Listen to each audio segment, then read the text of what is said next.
Hey everyone, Luke here. Now, after last week's episode, which was probably the best episode of the series, aside from the first episode, this was probably the best episode that they actually did, just in terms of not doing stuff that actually annoyed me personally. That's what I feel like I describe as like a good episode. Things that things that don't irritate me as much as other things. And with only episodes 9, 10, 11 and 12, only 4 episodes to go before the end of the series. Let's hope that they can keep it up, although based on what I saw in episode 9, I don't have any high regards.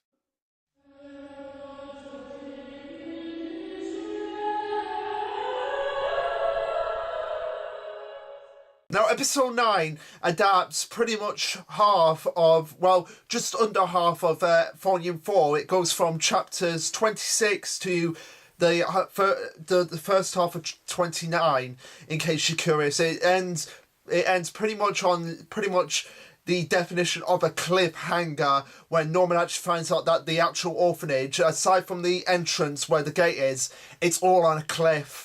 So yeah, it ends pretty much on an exact cliffhanger, which, looking at the comments on the video, on the actual episode, people were just saying like, wow, what a cliffhanger, literally. Although there was one comment that I actually saw before we actually get into it, episode 9, it was the comment when somebody was like, wow, the manga readers have to do all the spoilers and blah blah blah and all of that. And I can understand where the frustration is actually coming from in that regard, because you want to be able to like actually enjoy something and actually see the feedback of others without actually going into spoiler territory. But on the other hand, the manga readers, of course they're going to spoil it, because they've seen it before, and so they can actually give more of an insight into like what was changed, what was Carl and everything, and why it's so important later on. So I would advise anybody who's watching the anime to not look at the comments as much as you would like to, because it will just spoil it, because they're under no obligation. I mean, morally it's wrong, because you want to be able to get people to enjoy the series their own way, but there's no like stance on the fact that they can't actually stop people from actually commenting what they actually want to comment. So you read the comments at your own risks, and that's what I wanted to bring up when regards to the reading a manga or watching anime. It's kind of like somebody complaining when they go and look at the Wikipedia or something like that. I mean, yeah, I can understand your frustration of not wanting to know what's going to happen, but at the same time, don't go and read it if you actually want to know what's gonna happen. So wait until the series actually ends first, and then go and look at all the more detailed comments, I would say, in that regard. But anyway, that's enough of that. Let's get right into the episode itself.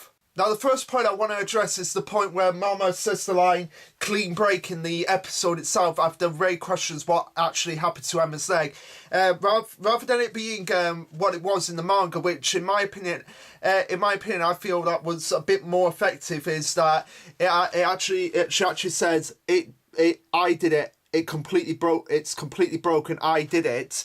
Rather than it being a clean break, which is what she said in the episode. Now, the reason why I feel like this is way more effective is that it just shows exactly how far Mama is actually going to go in order to achieve her goal. I mean, yeah, we saw it, but it just hammers it in more to the fact that Mama is totally in control, and it makes more sense for her to have the smug face about it. It's like, yeah, I broke it, so what are you going to do about it, Ray, Don and Gilda? And the fact that she's actually just announcing it makes it a bit more shocking for Ray and Don and Gilda, where in their expressions as well.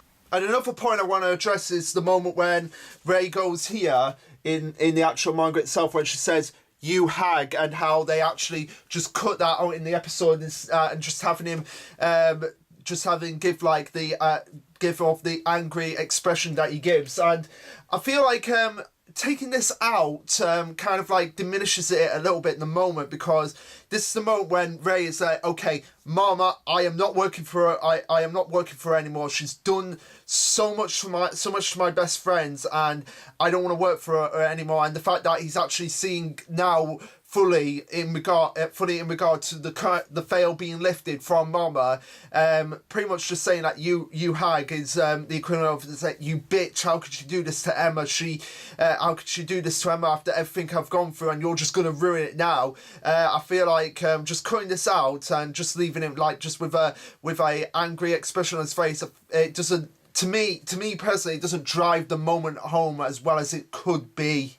And another thing they cut out is the realisation from Don and Gilda, which is right here, which is just below when Ray goes to hag. It's in regards to the rope, and they cut out Don, Gilda, and Ray's realisation about the rope and the bag.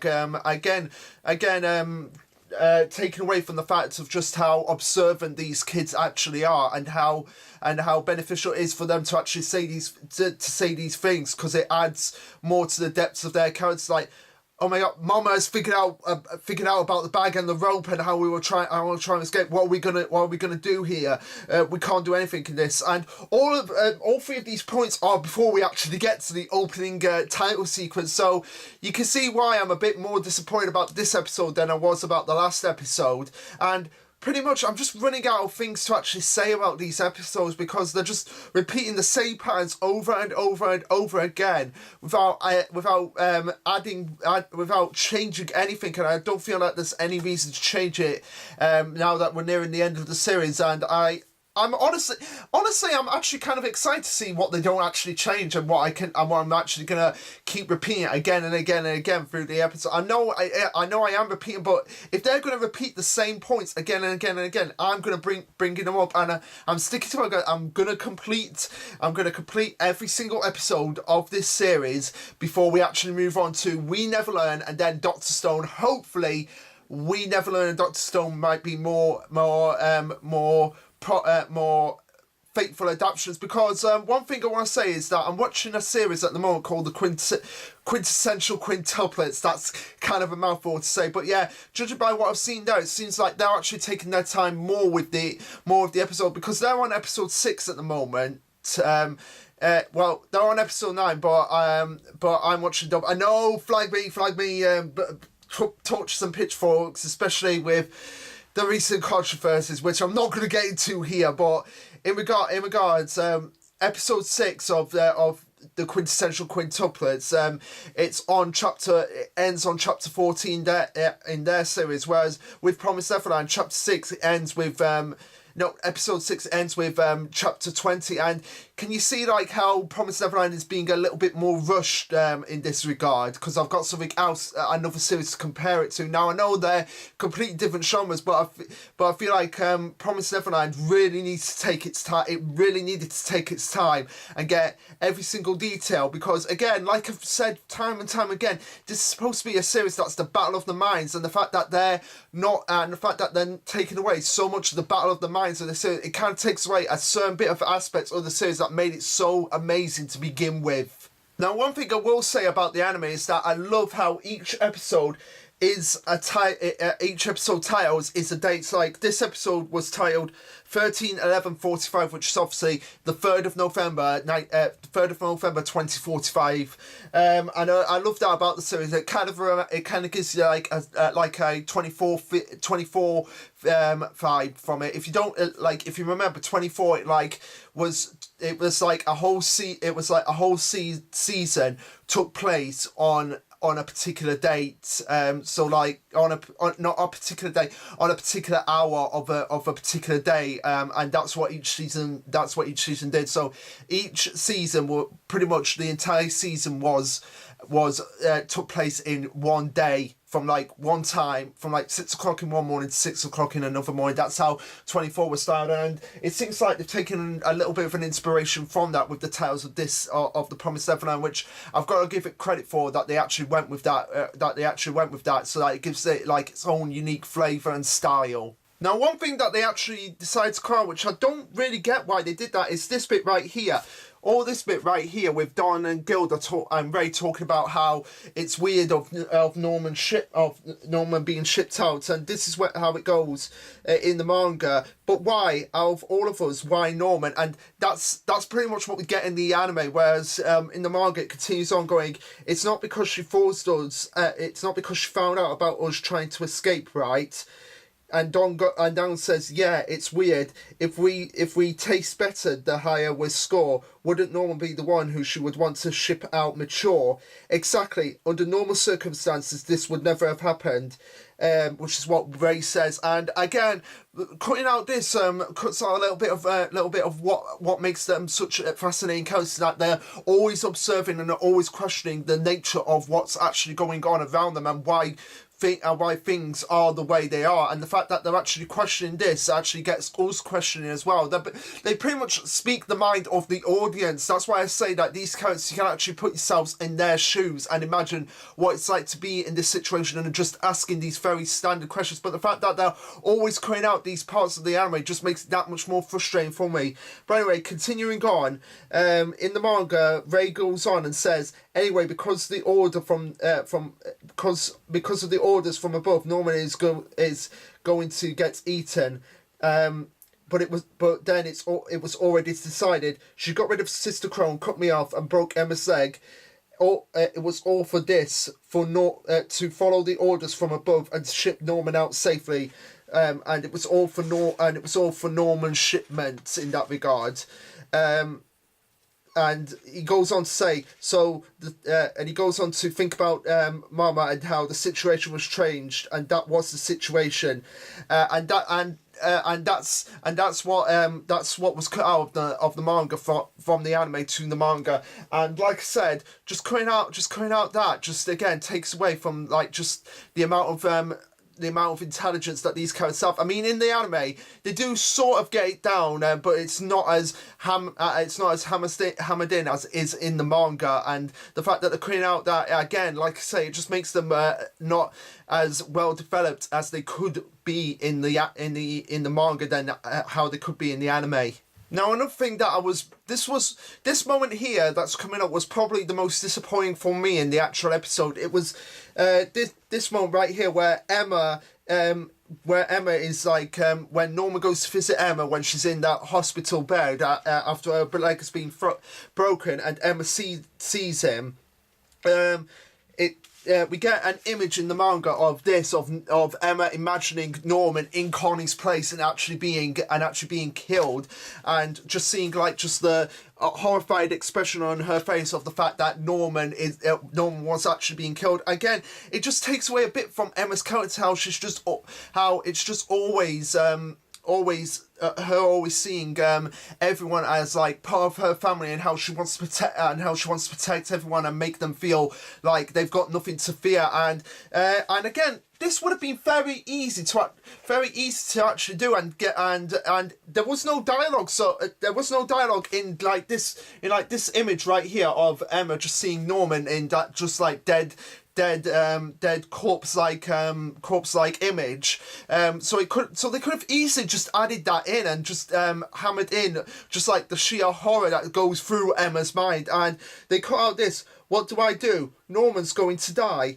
He's alive right now. He's in front of me breathing. His hand is so warm, and yet then it cuts basically to what Norman says in the actual episode, but it just cuts out all of that inner thoughts from Emma. Again, it's like we are actually Emma in that moment, and we're actually thinking and we're actually feeling exactly what she's feeling, and the fact that we actually get to see insight into her mind pretty much just makes, like I said, makes us feel like we are Emma, whilst also being her own unique character, and the fact that she's very caring. She tries her best to see the bright side of things, and no matter what, she doesn't give up on her friends and her family, and especially Norman and Ray. And the fact that she's scared now for Norman actually adds another layer to her character. But the fact that we don't get this in the episode, that just kind of takes away, like I said, a little bit more from Emma's character. And another thing that doesn't make any sense is what happened next. It's after it's the moment after Norman says to Emma, "I'm gonna go and get you some water." We get this from Norman. It's like, "I can't be sleeping. I need to think of a way." No, this is Emma saying this. "I can't be sleeping. I need to think of a way to prevent Norman from getting killed." And then Norman goes on to say, "I am so pathetic," making Emma look so devastated. "I'm really pathetic. I want to live so much. I thought I decided. I thought I prepared myself. I don't want to die. I want to keep on living with Emma, with everyone. I want to live. I want to live." And that was like one of the most defining aspects of Norman's character. That the fact that even though he's pretty much on the surface resigning himself to his fate, deep down inside he wants to live, but he can't think of a way to get out of this right now. And the fact that he's put Emma in this situation, he feels a lot of guilt for doing that. And we didn't get that in the episode itself. All we got was just Norman just walking to the faucet to get some water and just seeing his expressions. But the fact that we didn't hear exactly what he's feeling takes away a bit from the moment, and just showing how he's not just this Mary Sue type character. He's made mistakes, he has failed before, and the fact that we didn't get to hear in the episode that he feels like he failed Emma just takes away a lot from his character. Like he's a character that's suffering from a lot of guilt. And if he had just said that, he didn't. The thing that actually just makes it so like not making any sense is the fact that they didn't even. This would be one of the moments where I would be all right with them just saying it out loud. But the fact that we didn't even get that just makes me like, what are they doing? What are they doing? It's like all the moment was just him walking to the faucet, getting some water, and just crying out. And yes, the emotion comes across in the actual moment. But what makes it so much more powerful is the words that Norman says. The fact that he failed Emma, and the fact that he feels like he is pathetic because he didn't actually do enough to prevent the situation that Emma's in. Again, showing and expressing the amount of guilt that he has placed on himself because of the situation that Emma's in at this moment in time. But again, we didn't even get that, and it doesn't make any sense. They could have just done that. They've been doing that throughout this series. Why couldn't they have done it now? Now, another thing that I feel like was a little bit lagging was the moment when Don goes, "So what are we gonna do? So what are we gonna do, Ray?" In the episode, it's just Ray just like, we are not gonna give up on Norman, or it's something like that. He will escape, obviously, no matter what. Whereas in the manga, we get this moment right here of Ray just grabbing Norman's shirt, just grabbing Don's shirt and being like, he will escape, obviously, no matter what. And he doesn't sound as determined in the episode as he does in the manga. Again, the fact that they just cut out this little bit from Ray just takes away a little bit more from his character. Like at this point, he's like so desperate to save Norman. It's like he's listening to reason with Don, but at the same time, he's like getting more emotional, more desperate by the minute because of what's actually happened and how unexpected he found this situation, and how he's just like, I don't care, no matter what, we are getting him out of there. Again, that grab of the shirt just shows, again, the determination of Ray, and how he's more than willing to put himself out there for Norman's case, and how he doesn't want his mission that he's been driving to succeed for the last 6 years to go to waste. And also another thing that they actually call out is the parallel thinking of Ray and Emma here. In the episode, it's pretty much in the moment, Ray and Don and Gilda are talking to each other in the hallway. Ray says it's obvious that we're not gonna let him ship out, and then Ray enters the room with Emma before.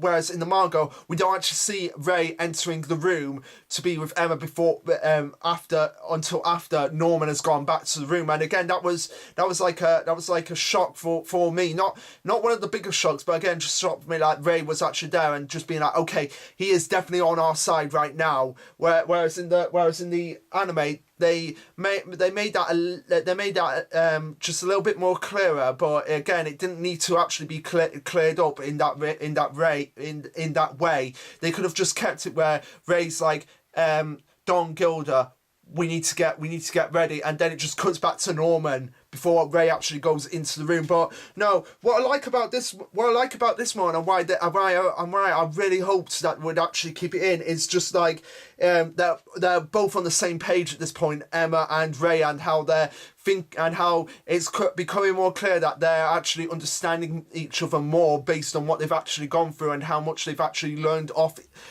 each other, and how they're both pretty much the same. They say the same thing. It's like I'll let Norman escape. I won't let him get shipped. I'm not going to let him die. I absolutely won't let him die. How they both, like I said, pretty much on the same wavelength, and how they're both thinking the same thing now. Like they have to work together as a team and understand each other, and the fact that they just had similar power of similar determination, similar facial expressions, just shows again like they're on the same page at this point. Where I mean, they get that. I mean, we do sort of like get that in the anime with Ray going into the room and just nodding his head, and Emma nodding his head, and I think like they just kept it as simple as that.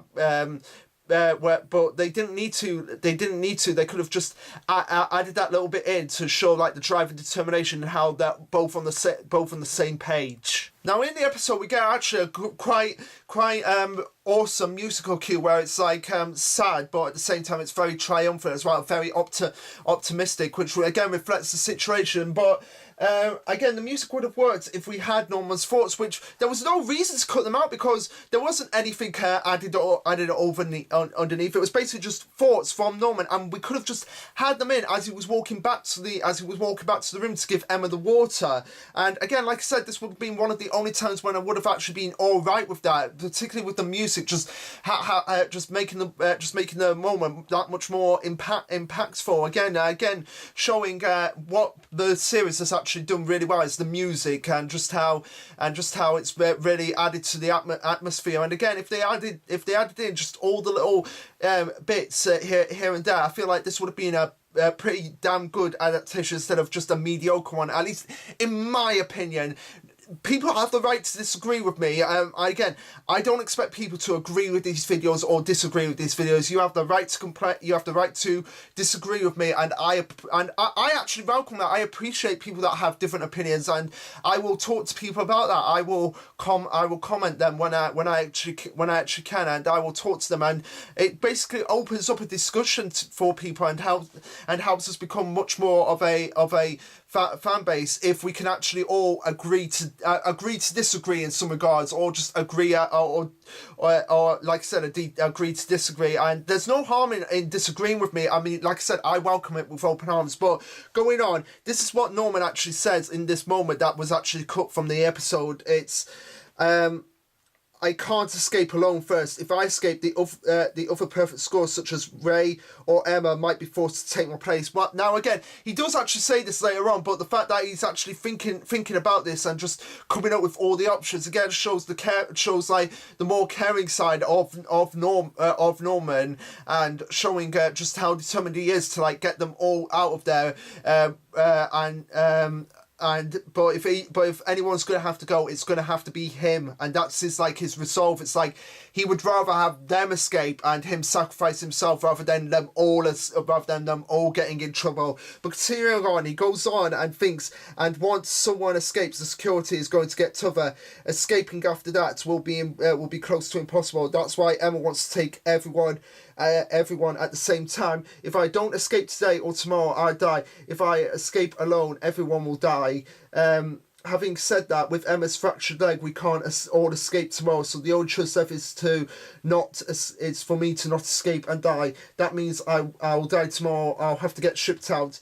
Smart move. That's why she meant to break Emma's leg from the beginning. She even prepared bandages, but still, we won't give up escaping. It's not going the way Mama wants. I have one more day, and then he goes on to say, I'll destroy the plan Mom has in mind. I'll use this life to the fullest until the end and successfully help everyone escape. Again, showing like his drive and determination to basically fulfill Emma's wish to the end of just escaping with everyone. And the fact that we didn't get any of that just takes away a little bit from, like I said, takes away a little bit from Norman's character of just how he's this brilliant mastermind of always just thinking things through and planning and thinking outside of the box, but also thinking of how others would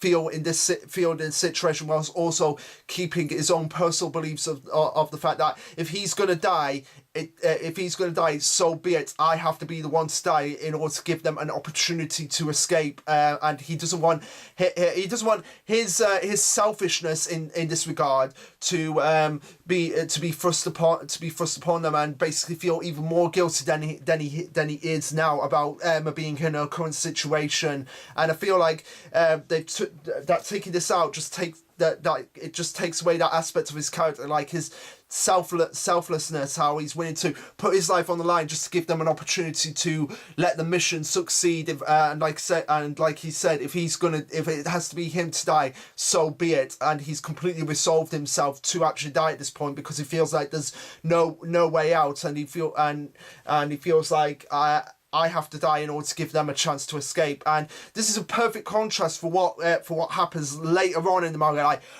way down the line, people who have seen Norman in the manga currently know exactly what's going on with him and how he's so different from where he is at this point in the series.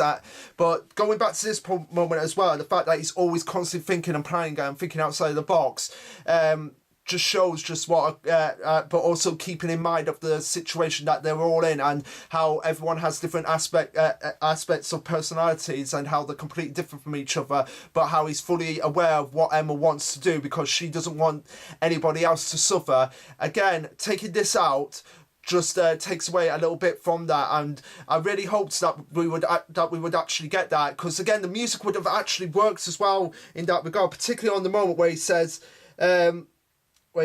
but we still won't give up escaping. It's not going the way Mama wants. I have one more day.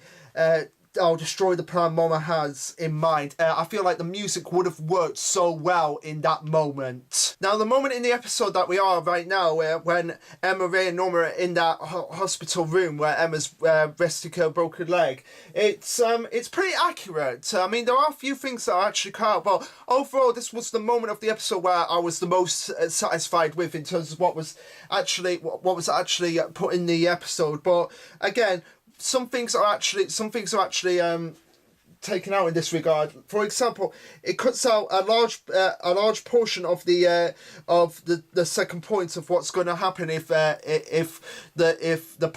backup plan that they have right now with Norman going into hiding comes into fruition. Here it is.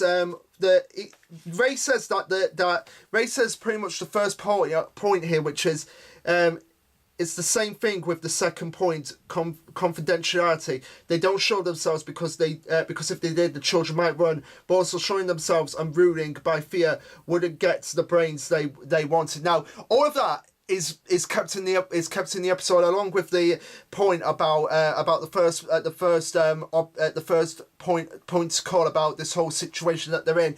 But one thing that they don't include is this point right here.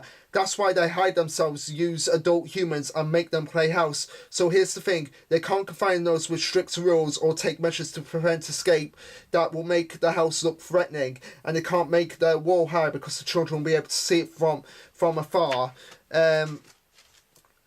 If they want tighter security, all they could do would be to increase patrolling or caretakers, and that point with the patrolling. That point with the patrolling and caretakers, that's pretty much left in the episode. But the point that I want to talk about is the point here where they're like talking about wanting to play house, because again, cutting that bit out makes us not question, like, how does Ray actually know all of this before he's actually said it? Because again, throughout this point, when I first read this, I was always questioning, like, why does Ray know this? Why does Ray know so much about what could potentially happen and how it could potentially go about before he actually does say it? And again, cutting this out just makes it feel like the moment when Ray actually says that he remembers it from the beginning, or when Norman actually actually asks it, it just makes me think like, why, it just makes me think like that just comes out of nowhere, just a tiny little bit. Now, I believe another moment that was cut was pretty much the majority of Norman's declaration. I feel like this was the moment that was cut out. Tomorrow's shipment can't be helped. I'll give them my life, but I won't give them anything else. I have no intention of losing. I will win if I'll make sure the escape plan succeeds. So again, cutting this moment out, I do believe that this moment was actually cut out. Again, cuts out a little bit of Norman's like character, of the fact that he's selfless at this point of the series, and how if he's going to die, he's going to at least make the plan succeed. So that it's a big middle finger to the adults and the demons. Now, another thing that was cut out was Norman's objection. I mean, I was going to say about Ray's thoughts about I know you don't want to die. I won't let you die. I just won't. All this time. But Emma got her leg broken and Norman will get shipped out. I don't want this. I mean, I was going to talk about that moment, but I feel like the moment of just what was I looking for the last 6 years. I feel like they got that across as best as they could, and I mean, just going through the moment of just saying like, oh, they cut out this, they cut out that. I feel like I'm just done with it for the most part. But again, like I said, it just again shows Ray's determination of like, he doesn't want to give up at this point. He's come so far and he's so close to succeeding that he feels like there's no point of giving up at this point. I mean, earlier on he probably thought that if this had happened earlier on, but again the fact that he's put so much effort in, and the fact that Emma and Norman have been so successful in helping him see his plan come through to the fullest. I feel like at this moment, him saying, I don't want you to die, I won't let you die, I just won't, all this time, but Emma got her leg broken and Norman will get shipped out, again showing that just the drive and determination that Ray has at this point, that he wants to succeed. But again, I wasn't going to talk about that, but I feel like now I've talked about it. That's kind of a moot point. But anyway, going on to say, it cuts out Norman's objection to Emma's plan of Ray breaking bones, and we get this moment right here of where is it? There, right there, with Norman going Ray, and I just feel like they could have just easily added that in, because that's a really like funny expression from Norman, and I feel like they need that levity in this dark and depressing moment at this point. Now, another thing that they cut out, which they really didn't need to, is Emma expressing that she doesn't care about unexpected shipments or Mama's circumstances, as long as there's never been an option to die from the beginning. Again, showing that Emma, as well as Ray, has just come so far that she really wants to see this plan through to the end and wants everybody to escape together. And I feel like, again, cutting out that moment just takes away a little bit from Emma's character. But anyway, moving on, the bit with the battery and the rope is added earlier in the episode compared to where it would have been in the manga, which would have been at this moment after Emma has basically convinced Norman that they're going to escape together. But now I don't know if they just added that bit in earlier on just to make it a little bit more simple for the actual episode and just make it flow a little bit better. But again, actually, where is it? Yeah, it's right here.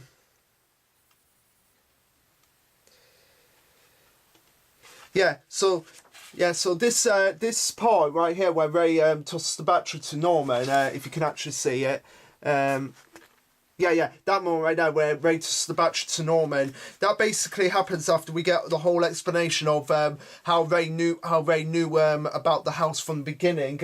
Now going on to that point as well, Ray is not as casual as he was in the manga, because again in the manga they ask him like this, when and how did you find out about the secret? I knew from the beginning. And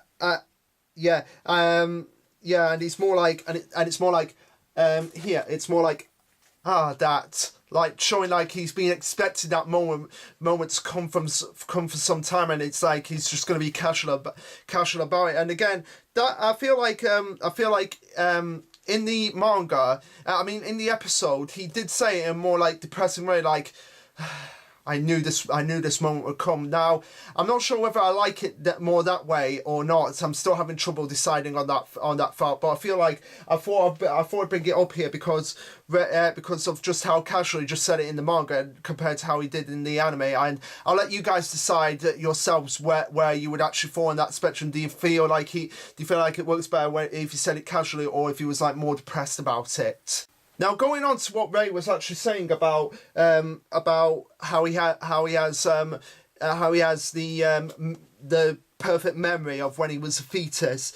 One thing that they actually call is that how far back in your life can you remember to when I was about 3 or 4 years old is what Norman says, and Emma confirms like me too, and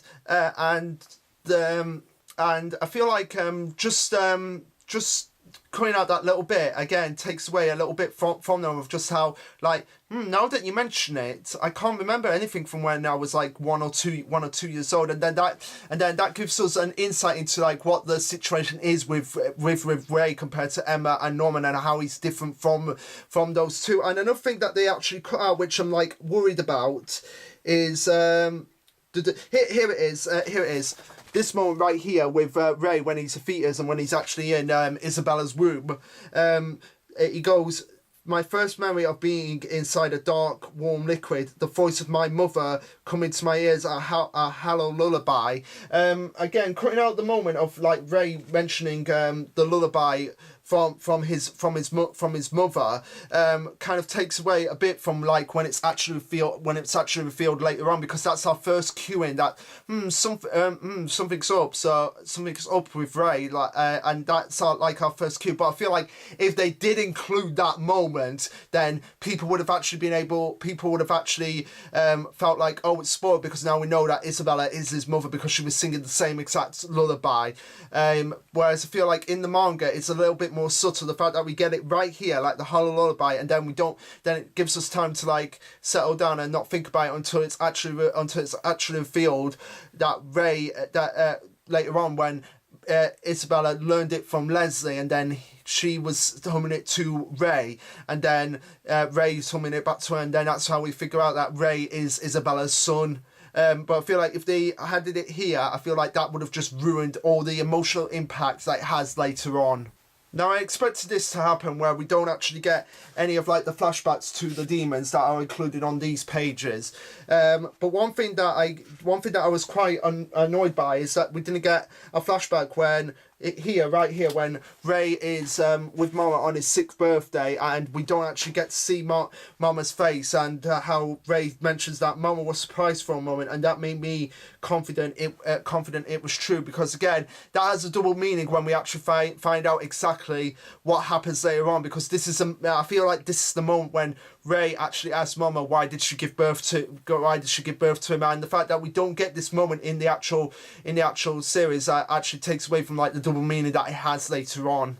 Now, another thing that I'm really disappointed about, again, cutting out the thoughts, especially cutting out the thoughts of Emma, where it's like that's all. It's not just for the last 6 years. Ray's been suffering through this his whole life. Again, showing how now Emma has a clear understanding of what Ray's actually gone through, and how she's going to be like a bit more open with him, whereas before I feel like she's been like a bit cut off from him and not really understood exactly what he's been going through and how much he's sacrificed for their sake. And I feel like cutting out this moment here just takes away like a little bit of the relationship they have with each other, and how it's sort of like how it's like a stepping stone to how they become later on in the series, with all the adventures that they've actually been onto together and how much they've survived together. The fact that Emma opened up at this point and realised just how much suffering Ray had been through, I feel like cutting out this moment just made it feel like it's tainting with the relationship that they will have later on. Now, I'm not sure if this moment was related to the actual opening when Emma, Ray, and Norman have their hands like collapsed on top of each other. But again, I feel like this moment right here was way more impactful with their hands together. Again, showing like the strong bond that they have with each other and how nothing can break it. Which again is quite heartbreaking when it actually feels what comes next. Now, I've only got 2 points left to talk about this episode, but there are really big points. The first point is just the narration from Emma. The thoughts and narrations, they're just completely cut. It's basically just Norman. Going. It's basically just action based at this point, right until Norman returns to the orphanage after being to the wall. But in the manga, like I said, because the manga is basically like My Hero Academia, where Emma is telling us the story as if it has already happened. Like, this is a grown up Emma that we're actually hearing the story from. But for now, these are the thoughts that are cut out. Good. Norman won't have to die. If this plan goes well, I'm going to heal quickly and escape as soon as possible for Norman too. Again, showing the drive that Emma has to actually make sure that Norman escapes with them. But this is what we get. This is what is cut out. It was a morning like all the others. We ate, took our tests. We were at a happy orphanage. Everything was the same as always. My siblings, mom, and us. And then Norman disappeared. But cutting out all of that again just cuts out a little bit of like what makes the series so good. Is the fact that we know right from the get-go that they are going to be all right. Like, pretty much Emma is going to survive because she is telling the story now. Again, I feel like they cut that out. Like, they've cut out all the narration because I feel like they wanna keep the suspense of like maybe Emma might die. But of course, we as readers know that or pretty much not even as readers, we know that she is going to survive. Like, they don't have to, like, even if they didn't have the narration in the manga, we know that she's going to survive because she is the main character. It's like Shonen protagonists, as far as I have seen, they don't die unless it's at the end of their story, like the case with Light Yagami. And I feel like they wouldn't. And I feel like even if they didn't include the narration in the story, we know that Emma would have still been able to survive. Now, the last point I want to talk about is the awesome transition that they had. Basically, it transitions from when Norman's in the orphanage with Emma and Ray after he's returning, and they're like, why didn't you escape? And he's like, I need to tell you something. It is a cliff. And then we see him in the orphanage, and then it just spins around fast, and he's just on that cliff, which is this moment right here. And that's where the episode ends. So, not as good as the last episode. I mean, there were a few points that really like just annoyed me in this regard, but there were some points that they nailed down and that I really liked. But again, I wish they had just more of the inner thoughts of the characters, especially at moments when I felt like they didn't really need to just have it just be silenced. But then again, I feel like they were just having that like silence is golden, and we need to express and we need to show the expressions on the characters. But again, it is nice to have those moments because like I said, this is a battle of the minds, and the fact that we're not getting any inner thoughts from the characters, that just takes away from that aspect of the series. But anyway, guys, what did you think of this episode? Let me know. Like, subscribe, comment, all that jazz. The review of chapter 126 will be coming out soon. And this will be Lasher Luke signing off. Later, guys.